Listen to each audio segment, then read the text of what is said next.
Good morning everybody. আমি এখন আছি হলদিয়া। এটা হচ্ছে ঠাকুর অনুকূলচন্দ্রের মন্দিরে ছিলাম গতকাল রাতে, বাড়ি ফিরছি, কুকরাটি হয়ে বাড়ি ফিরবো। তা একটা বাড়ির ওয়ালে এত সুন্দর সুন্দর কথা, যেমন খেলি ছুঁয়ে বিশ্বলয়ে বিরাট শিশু অনমনে প্রলয় সৃষ্টি তব পুতুল খেলা নির্জনে প্রভু নির্জনে, কাজী নজরুল ইসলাম। এটা মন দিয়ে কৃষিকাজ জানো না, রামপ্রসাদের গান।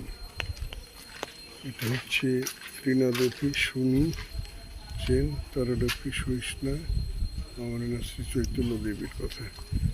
জোর মিলে মরিতে হবে অমরকে কথা হবে, মাইকেল বলুস করতে।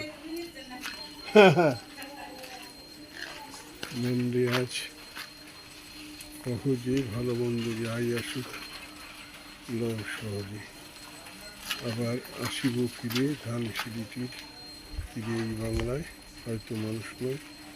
জীবনানন্দ দাশের কবিতা। কিছুতেই কোথাও যদি নেই, তবু তো কজন আছি বাকি, আয় তারও হাতে হাত রেখে আয় আরও বেঁধে বেঁধে থাকি। শঙ্খ ঘোষ। ভালো লাগলো এই বাড়ির যে মালিক বা প্রভু, তার এই ধরনের চিন্তাভাবনা।